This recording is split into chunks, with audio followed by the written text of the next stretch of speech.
Uşaqlar, bugün sizinlə həftənin 5-ci günü və həftənin 30 yaşını təşkil edirik. Gəlin, vaxt itirmədən başlayaq. Onur, Aynişan, Mehraç, Natiq, Sümayə, Hüseyin, Orxan və Muraddan başqa istədiyiniz uşağın adını çəkə bilərsiniz.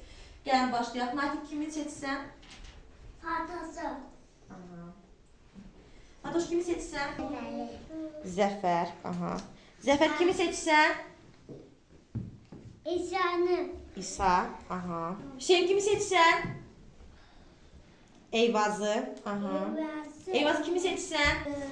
Bunu. Adem'i. Kamil kimi seçsən? Uğurlu. Miraç kimi seçsən?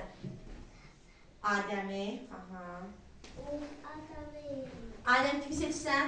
İsa'nı. İsa kimi seçsən? Adem'i. Ayşe kimi seçsən? Zaferi. Zəfəri. Uğur kimi seçsən? Eyvazı. Eyvazı. Ama geldiniz. Orhan kimi seçsən? Eyvazı. Eyvazı. Murat kimi seçsən? Yanına gel göster.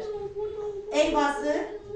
Hər uşaqlar deməli hər kəs səsini verdi və 4 səs çoxluğu ilə bu həftənin ulduzu Eyvazdır. Onu alqışlarınızla dəvət. Deməli uşaqlar, siz Eyvazı seçdiniz. Bu həftəmizin ulduzu Eyvazdır. Eyvaz məndən 7 suala cavab verməlidir. 7 sualdan 7-sinə, 6-sına və ya 5-inə cavab verərsə, bu həftənin ulduzu olur və məndən ulduz stikerini alır. Vaxt itirmədən suallarımıza keçək. Vətənimiz haradır Eyvaz? Azərbaycan. Afərin, alqışlar. Paytaxtımız haradır Eyvaz? Bakı şəhəri. Afərin, alqışlar. İndi 3-cü sualımıza keçək. Bu hansı rəqəmdir? 1. Afərin, alqışlar. 4-cü sualımıza keçək uşaqlar. 4-cü sualımızda bu gördüyün nədir? Şəhərimizin hər yeri. Xəritəsi yəni, hə? Afərin Eyvaza. 5-ci sualımıza keçək. Eyvaz, o hansı fəsildir ki, o fəsildə qar yağır? Hava soyuq olur. Yox. Qış fəsli. Afərin. 6-cı sualımızda isə o hansı fəsildir ki, o fəsildə çoxlu yağışlar yağır. Biz çətir başımıza tutaraq gedirik və ağacların yarpağı qızıl rəngdə olur, sarı rəngdə olur.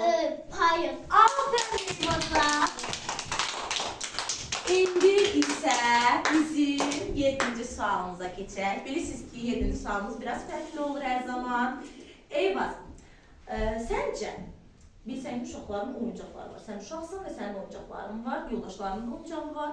Və səncə, böyüklərin də oyuncaqları varmı? Yoxdur. Yoxdur. Niyə elə düşünürsən ki, böyüklərin oyuncaqları yoxdur? Onlar balaca olanda olur. Afərin Eyvaza. Maraqlıdır. Çox maraqlı, çox bəyəndim. Afərin Eyvaz 7 sualını 7-sinə də düzgün cavab verdiyinə görə məndən ulduz stikeri alır və bu həftəmizin ulduzu Eyvazdır.